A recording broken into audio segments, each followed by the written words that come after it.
하나님 말씀입니다. 창세기 6장입니다. 구약성경 7페이지 창세기 6장 5절로 8절까지 말씀. 창세기 6장 5절로 8절까지 말씀. 우리 한 목소리로 읽습니다. 여호와께서 사람의 죄악이 세상에 가득한 것 그의 마음으로 생각하는 모든 계획이 항상 악할 뿐임을 보시고 땅 위에 사람 지으셨음을 한탄하사 마음에 근심하시고 이르시되 내가 창조한 사람을 내가 지면에서 쓸어버리되 사람으로부터 가축과 기는 것과 공중의 새까지 그리하리니 이는 내가 그것들을 지었음을 한탄함이니라 하시니라. 그러나 노아는 여호와께 은혜를 입었더라. 아멘. 그냥 그렇게 살아. 이렇게 사는 수밖에 없어. 적당히 타협하고 살아야지. 요즘 시대에 어떻게 정직하게만 살아. 어떻게 바르게만 살아. 그러면 손해봐. 이게 요즘 세상의 흐름입니다.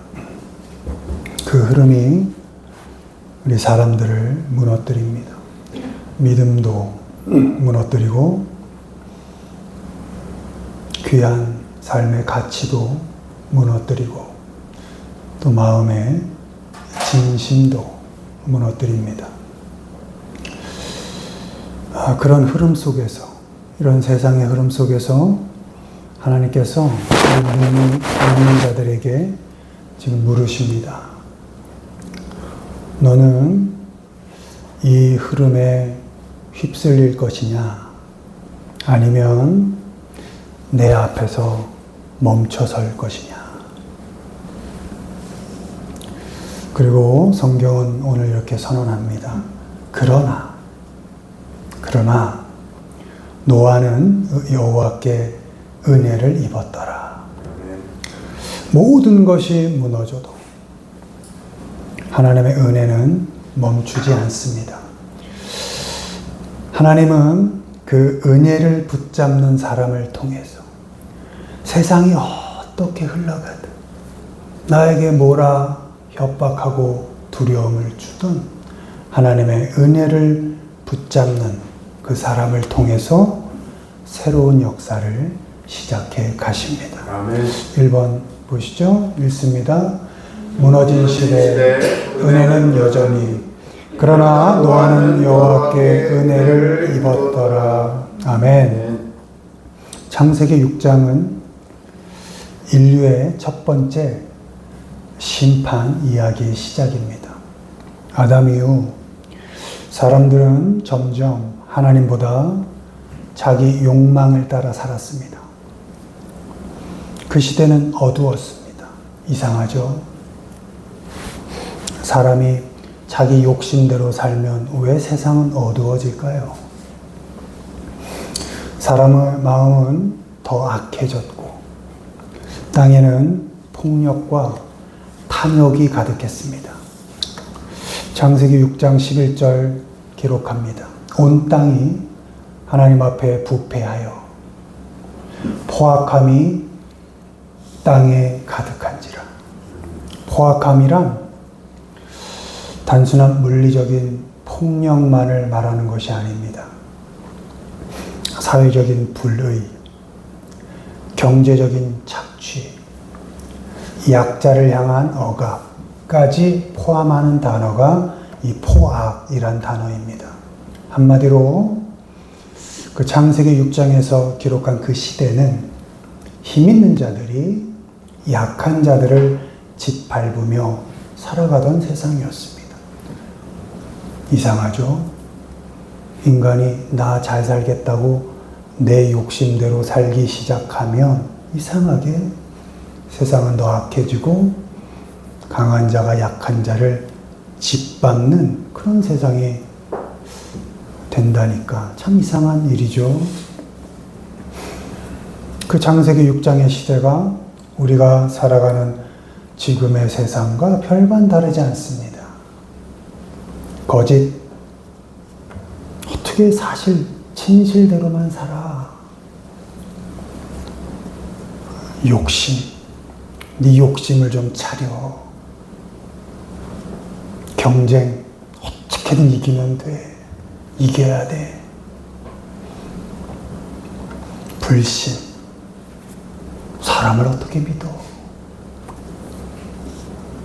지금의 세상과 별반 다르지 않습니다. 그리고 지금 우리가 살아가는 현실이 창세기 6장의 현실입니다. 포악함. 이 모든 상황을 보시며 하나님께서 깊이 한탄하십니다.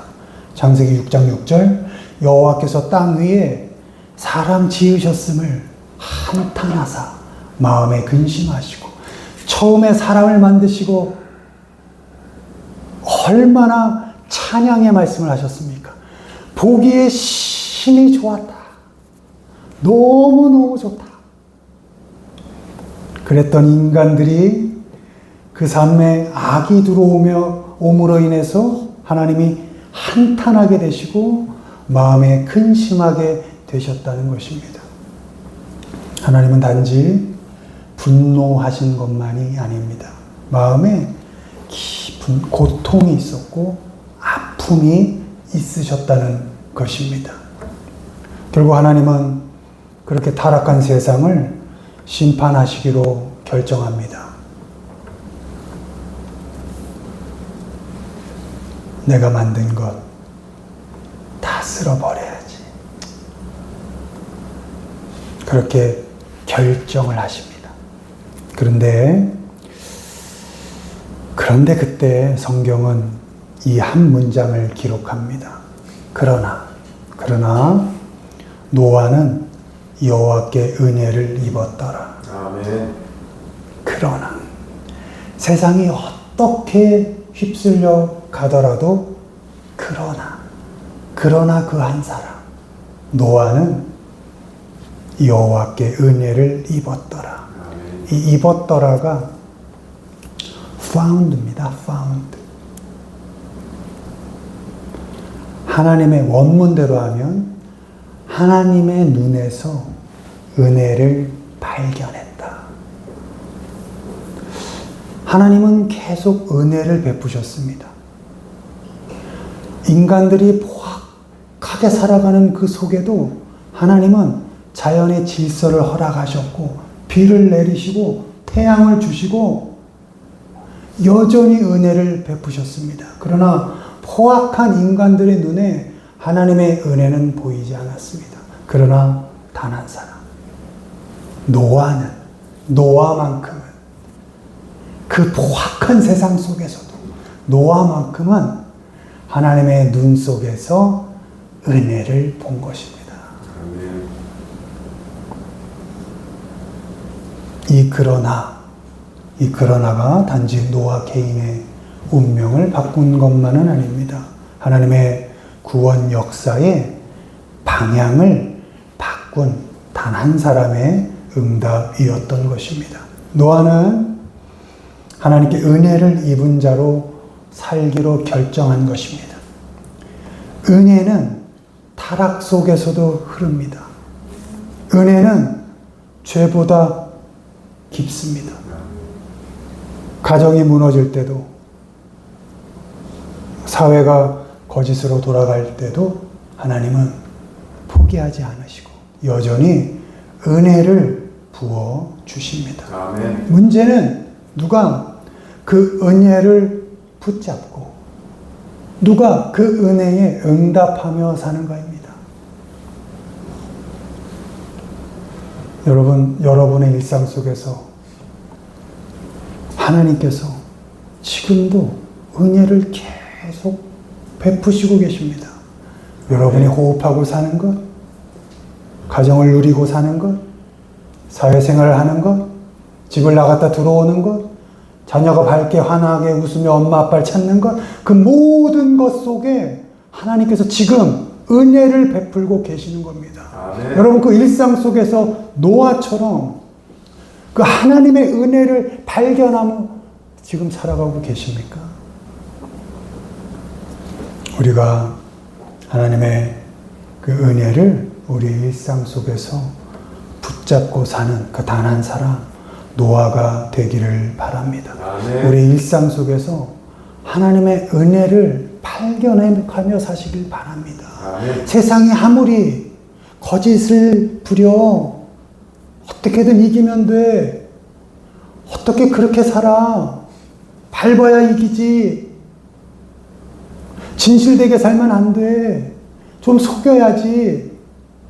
너만 챙겨. 그런 속삭임, 그런 포악함이 가득할 때도 하나님의 은혜를 받고 나는 지금 살고 있어. 나는 하나님의 은혜로 지금 살고 있는 거야. 라고 어떤 세상 속에서도 하나님의 은혜를 발견하며 살아가는 우리가 되기를 바랍니다. 아멘. 2번 보시죠. 읽습니다. 구별된 순종, 흐름을 멈춘다. 노아가 그와 같이 하여 하나님이 자기에게 명하신 대로 다 준행하였더라. 아멘. 아멘. 세상을 심판하시기로 작정한 하나님께서 노아에게 하나의 명령을 내리십니다. 방주를 지어라. 배죠, 배. 이 명령은 단순한 배를 건축하라는 그런 명령이 아니었습니다. 지금까지 한 번도 경험하지 못한 새로운 사건에 대한 믿음의 순종이었습니다. 당시 고대 근동 지역에 홍수를 경험한 지역이 아니었습니다. 홍수라는 걸 경험해 본 적이 없습니다. 노아는 바닷가 근처에 살지도 않았습니다. 하나님이 지으라고 한 방주는 지금 길이로 하면 약 135m 정도의 길입니다. 엄청 크죠. 고대 문명의 기술로 이 정도 크기의 배를 만드는 일 전례가 없었습니다. 이런 어마어마한 일을 하나님께서 단 한 사람 노아에게 명령하신 겁니다. 몇 년이 걸릴지 모릅니다.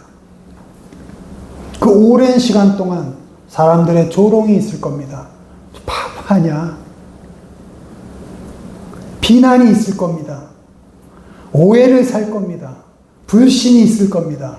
그런 외로움 속에서 하나님께서 일하라. 방주를 만들라. 라고 명령하신 겁니다. 그때 노아는 하나님께 묻지 않았습니다. 왜 이걸 지으라 하십니까? 이런 바보 같은 일을 내가 해야 됩니까? 묻지 않습니다. 계산하지 않습니다. 얼마의 돈이 들지, 얼마의 기간이 소요될지 계산하지 않았습니다. 그저 말씀은 그렇게 기록합니다. 하나님의 말씀을 따라 다 준행하였다. 아멘. 이 원문으로 just as인데요. 하나님께서 말씀하신 것 토시 하나 안 틀리게 다 그대로 따라했다. 이 순종이 바로 세상을 향한 그러나의 선언입니다. 다 그렇게 살아도 그러나 나는 아니야.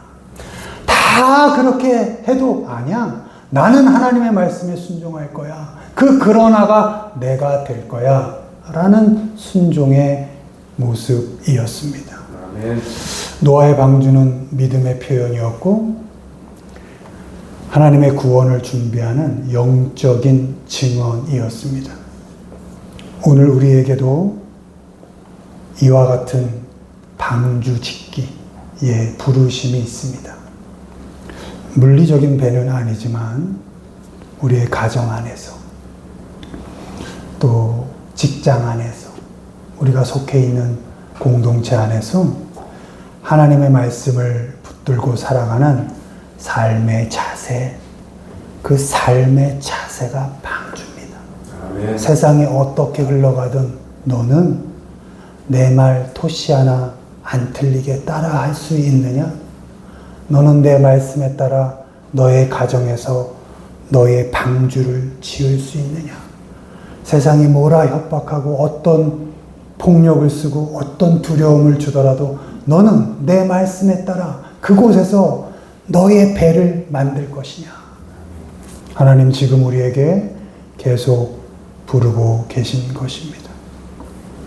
모두가 쉽게 포기하는 사람들 속에서 그러나 나는 끝까지 사랑하겠습니다. 예수님이 우리를 포기하지 않으시고 끝까지 사랑하셨던 것처럼 저는 누가 누구를 포기하더라도 저는 언제나 끝까지 사랑하겠습니다. 아멘. 모두가 거짓으로 속고 속여가는 그렇게 경쟁하는 조직 안에서 그러나 하나님 그러나 나는 정직하게 일하겠습니다. 하나님 나는 정직이라는 배를 짓겠습니다. 모두가 자기만을 챙기는 이기적인 시대 속에서 하나님 그러나 저는 섬기며 살겠습니다. 아멘. 이런 그러나가 되시기를 바랍니다. 아멘. 이러한 결정 하나하나가 하나님 앞에서 여러분의 방주를 짓는 순종의 모습입니다. 아멘. 그리고 하나님께서는 이 순종을 통해서 여러분의 가정을 구원하시고 세대를 지키시고 사람과 세상을 다시 세우십니다. 아멘. 우리의 작은 순종이 다음 세대를 위한 은혜의 통로가 될 수 있습니다. 아멘. 노아가 그 배를 갖은 모욕을 당하며 져서 우리는 아시잖아요. 다 죽습니다. 그리고 그 배에 탄 사람들만 삽니다. 다시 하나님의 은혜의 통로가 되어서 인생을 구원의 역사를 이어가게 하는 것입니다. 노아 한 사람이 지은 그 배, 노아의 그 순종 때문에 구원의 역사가 이어지게 되는 것입니다. 아멘. 여러분의 작은 순종이 여러분의 자녀를 통하여 은혜의 통로가 될 수 있습니다. 세상과 다른 구별된 순종으로 여러분의 믿음을 이어가게 할 수 있습니다. 세상과 다르게 하나님 말씀에 순종하시기를 바랍니다. 그렇게 여러분이 믿음을 이어가시고 이어간 믿음이 자녀에게로 이어지도록 해주시기를 바랍니다. 아멘. 세상은 지금도 어쩌면 계속 앞으로도 말할 겁니다. 다 그렇게 살아. 믿음도 좋지만 또 말씀도 좋지만 적당히 해. 그렇게 살면 손해봐. 그런 세상 속에서 하나님께서 오늘도 묻고 찾으십니다. 그 흐름에 멈춰서서 하나님의 은혜에 응답할 한 사람. 세상이 뭐라 그래도 하나님의 은혜를 찾으며 살 한 사람. 세상이 뭐라고 속여도 세상이 뭐라고 우리를 잡아 끌어도 하나님의 말씀에 순종하며 살 한 사람. 그 한 사람을 하나님께서 오늘도 찾고 계십니다. 그 사람이 바로 노아였고 오늘 그 자리에 하나님은 우리 믿는 자들을 세우시고자 합니다. 아멘. 지금 하나님께서 묻고 계십니다. 너는 이 시대를 향해 어떤 그러나를 외칠 것이냐. 그러나 나는 거짓을 거부하겠습니다. 그러나 나는 믿음을 붙들겠습니다. 그러나 나는 예수만을 따르겠습니다. 우리의 그러나가 여러분의 가정을 살릴 수 있습니다. 아멘. 우리의 그러나가 세상의 폭력을 막아설 수 있습니다. 아멘. 우리의 그러나가 여러분의 자녀, 미래 세대를 구할 수 있습니다. 아멘. 하나님은 우리의 작은 순종을 통해 이 시대의 흐름을 멈추고 새로운 은혜의 역사를 시작하시기를 원합니다. 아멘. 노아가 그랬듯이 예수님이 그러셨듯이 다 섬김을 받고자 하나 그러나 나는 섬기려고 한다. 아멘. 그러나 내 뜻대로 마시고 하나님의 뜻대로 하십시오. 아멘. 그렇게 세상에 맞서 그러나를 외치셨던 예수 그리스도처럼 이제 우리가 하나님의 은혜를 붙들고 하나님의 말씀에 구별된 순종을 해야 할 차례입니다. 바라기는 우리 각자에게 맡겨진 그 방주가 있을 것입니다. 그 방주를 성실하게 하나님의 은혜 가운데서 하나님의 말씀에 순종해 가시면서 묵묵히 지어 가시는 우리 모두가 되기를 주님의 이름으로 축원을 드립니다. 아멘.